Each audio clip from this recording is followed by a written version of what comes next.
Assalamualaikum warahmatullahi wabarakatuh. Perkenalkan, kami dari kelompok tugas 1. Di sini kami ingin mempresentasikan hasil kerja kelompok kami mengenai sejarah perkembangan ekonomi Islam. Sebelumnya, izinkan kami untuk memperkenalkan diri terlebih dahulu.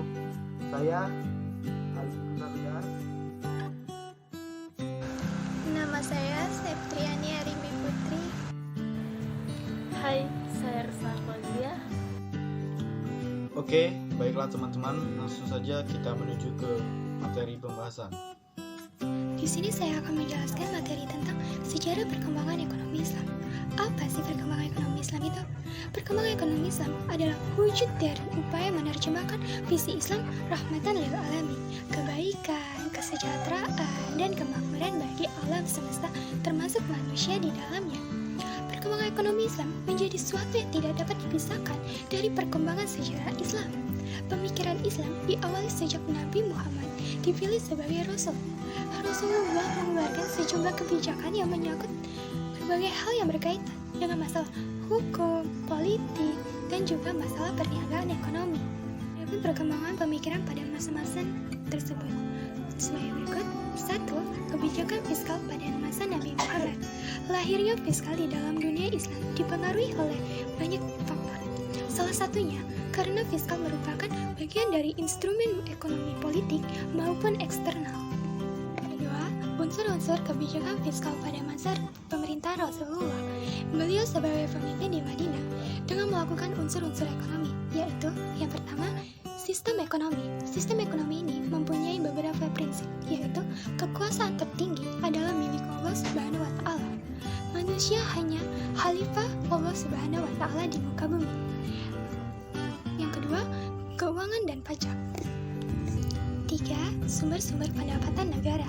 Yang pertama, berdasarkan jenisnya. Pendapatan primer, diantaranya adalah ghanimah, fai, horats, wakaf, usur, dan jihyas.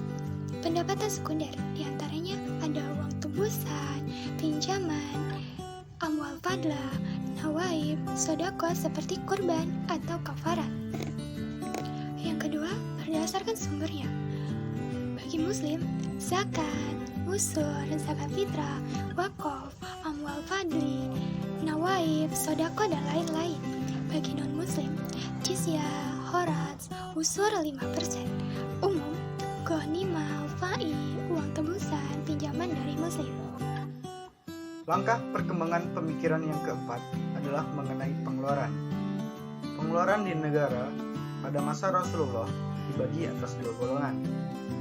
Yang pertama, pengeluaran primer, yaitu pengeluaran untuk pembiayaan pertahanan, pembiayaan gaji, untuk pembiayaan wali, guru, imam, muazin, dan pejabat negara lainnya, pembayaran upah kepada sukarelawan, dan pembayaran utang negara.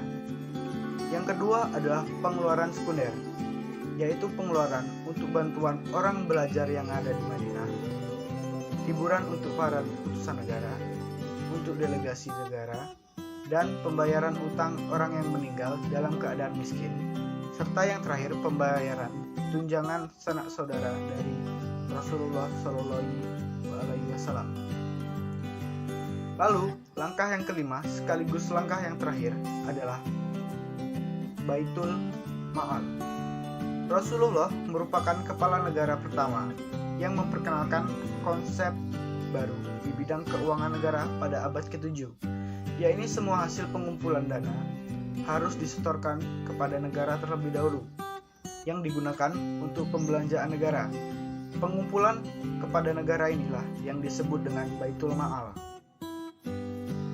Oke teman-teman sekalian, selanjutnya adalah perkembangan ekonomi Islam pada masa Khulafaur Rasyidin. Nah, yang pertama adalah pada masa kekhalifahan Abu Bakar As-Siddiq. Pada saat itu, beliau melakukan beberapa langkah-langkah untuk memajukan perkembangan ekonomi, yang salah satunya adalah beliau menindak tegas pihak-pihak yang tidak mau membayar zakat, serta beliau melakukan beberapa gagasan untuk memajukan ekonomi Islam. Dan beliau juga terkenal dengan keakuratan serta ketelitiannya dalam pengelolaan zakat. 2. Masa kekhalifahan Umar bin Umar bin Khattab adalah sahabat Nabi Muhammad SAW serta mertua Nabi. Umar bin Khattab kurang lebih menjabat selama 10 tahun. Umar bin Khattab melakukan inovasi pada masa kebijakan sebelumnya. Semakin luas perkembangan Umar mulai memperlakukan administrasi serta membentuk jabatan kepolisian. Namun, pada masa Umar terjadi kenaikan harga yang sangat tinggi pada barang-barang tersebut, sehingga akhirnya Umar menerapkan untuk tidak melakukan transaksi barang selama 3 hari berturut-turut untuk barang tersebut. Mengenai pendistribusian harta Baitul Mal, Umar menerapkan prinsip keutamaan, di mana setiap penerimaan barang itu selalu dikumpulkan di Baitul Mal. Ketika pendistribusian dilakukan pada saat negara membutuhkan, sehingga akhirnya Baitul Mal mempunyai kesediaan penggalangan dana. Selain itu juga Umar mendirikan diwan. Yang dimaksud dengan diwan adalah sebuah kantor untuk tunjangan kepada pensiun, perang, dan hal-hal yang lain. 3. Utsman bin Affan radhiyallahu anhu. Utsman bin Affan adalah khalifah yang ketiga yang menjabat kurang lebih selama 12 tahun. Selama 6 tahun pertama, beliau menerapkan administrasi seperti pada masa Umar.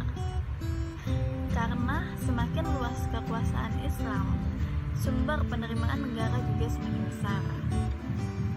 Maka dari itu, pengembangan sumber daya alam, Utsman melakukan membuat saluran air, membuat jalan, serta membangun organisasi kepolisian. 4. Kekhalifahan Ali bin Abi Thalib. Ali bin Abi Thalib adalah sahabat Nabi Muhammad SAW serta keponakan Nabi.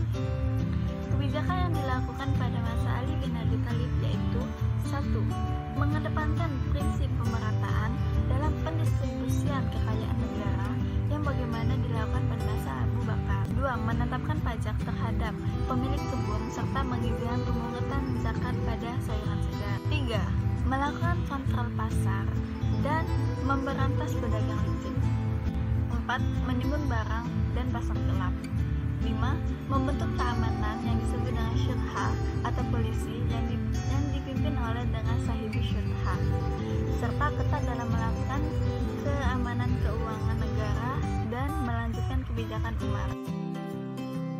Baiklah, itu tadi pembahasan dan presentasi kami mengenai sejarah perkembangan ekonomi Islam. Sampai sini kami mohon maaf bila ada salah-salah kata. Kami akhiri. Wassalamualaikum warahmatullahi wabarakatuh.